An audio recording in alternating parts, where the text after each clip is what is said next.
पुण्यात्माओं, मानुष शरीर दुर्लभ है, मिले न बारंबार, और वही तरवर से पत्ता टूट जाइयो फिर नहीं लागे डार। इस सबसे पहले तो हमने इस मनुष्य जीवन की वैल्यू से,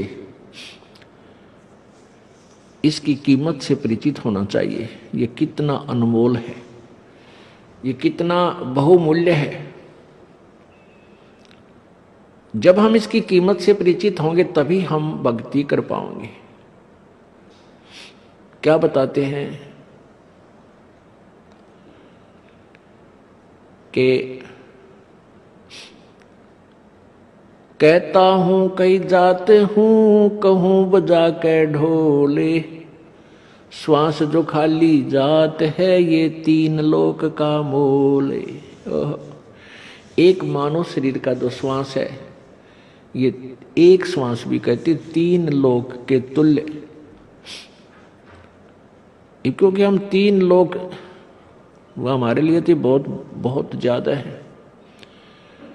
इसलिए परमात्मा ने हमें समझाने के लिए उदाहरण दिया है ये, कि जैसे एक गांव का सरपंच बन जाता है, उसको सैकड़ों हजारों आदमी सरपंच साहब राम राम, सरपंच साहब नमस्ते, इतनी प्रभुता हो जाती है उस व्यक्ति की, और वो फूला नहीं समाता। और जब वो बन जाए एमएलए, कोई व्यक्ति एमएलए बन जाता है, कुछ क्षेत्र का मुखिया बन जाता है वो, उसको तो फिर न जाने कितने व्यक्ति, कर्मचारी, अधिकारी सारे सलूट मारे, फिर वो फूल जाता है। और एक बन जाए मुख्यमंत्री एक प्रांत का, फिर तो कहना है कि वो तो धरती पर पाए ना टेके। और बन जाओ प्रधानमंत्री एक टुकड़े का, एक देश का, छोटे से का या बड़े का, तो उसके माइंड की सोच, वो तो सातवें आसमान पर घूमता है। फिर वो अपने आप को जीव नहीं समझता, क्योंकि उसके शब्द में, उसके वचन से ही ना जाने सबके में हिलता नजर आता है उसको। तो परमात्मा कहते हैं अगर पृथ्वी का एक राजा हो तो वो उसकी कितनी प्रभुता होगी, उसके दिमाग में क्या सोच होगी, और उसकी कितनी वो अपनी वैल्यू समझता है।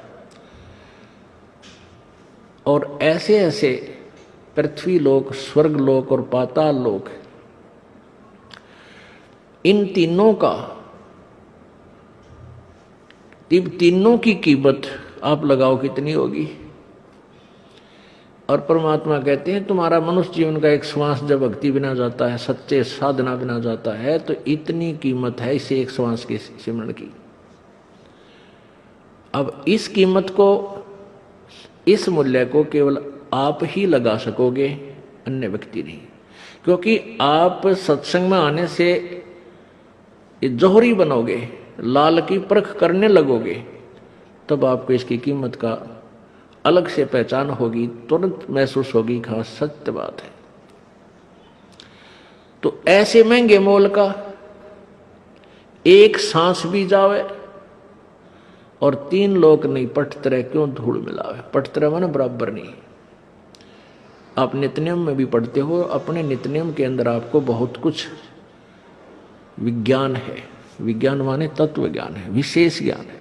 और इस ज्ञान को आप केवल एक रूटीन में पढ़ लेते हो कि हमने ये एक पढ़ना है, प्रतिदिन नित्यनियम करना ही करना है। लेकिन एक व्यवस्था बनाकर नहीं इसको प्रतिदिन करना चाहिए।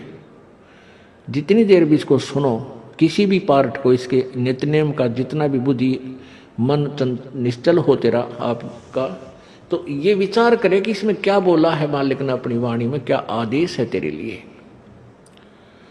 क्योंकि आप पौन घंटा नित्यनेम करते हो, इसमें ज्यादा से ज्यादा आपका मन 20% इस नित्यनेम के अंदर आप 20% ही सुन पाते हो। उस 20% को भी यदि आप विचार करो डेली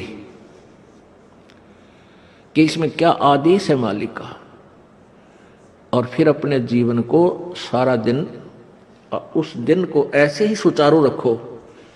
क्योंकि आपको घर से निकलने से पहले ये पढ़ा इसलिए जाता है कि आपके साथ रास्ते में कोई निकम्मा भी टकराओगा, कोई गाली देने वाला भी मिलेगा,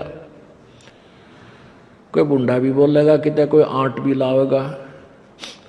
तो उनके साथ आपने कैसे व्यवहार करना है। आवत गाड़ी एक है, उल्टा हो अनेक। और कह कबीर ना उलटियो वा रहे एक की एक। इसको पढ़ना पढ़ना नहीं है। मान ले कोई बूढ़ा बोला है, गलत बोलता है, गाली देता है, तो उसने तो कर दिया यूं काम, और आप भी उल्टा दोगे तो फिर 4 और देगा कि वो तो पूरे मूड में है, वो तो फुल मूड में है लड़ाई के में, और आप भी आगे से उल्टी बोल पड़ोगे तो वो तो 4 बैठा है। जब बसात क्या उनका मुकदमा रोज कर लेते जन्म में।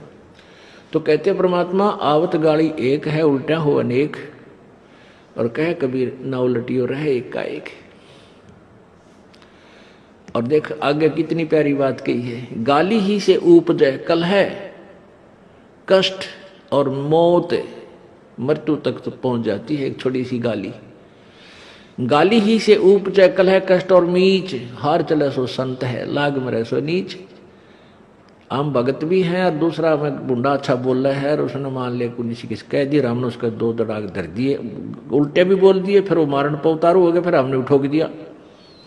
हो सकता है आप उसे तगड़े भी हो और अच्छा भी संवार दो, फिर आप में और उसमें कसर के रहेगी। आप तगड़े भी हो और आपसे हल्का आदमी भी आपने बूढ़ा अच्छा बोला है, उसने बालक समझ के अनजान है, उससे बचो। तो इन नित्य नियम करने का डेली हमें जो पाठ करते हैं, इससे ज्ञान यज्ञ तो होता ही है। ज्ञान यज्ञ के साथ हमने समाधान भी इसका साथ पैरेलल करना पड़ेगा, तभी इसके पढ़ने का लाभ है। एक लाभ तो हो गया ज्ञान यज्ञ का, और उसके ऊपर अमल हमने किया नहीं, उसका काम फिर सारा बिगड़ गया। तो कहते हैं ये बातें कहन सुन के नहीं भाई, ये कर पाड़न की है।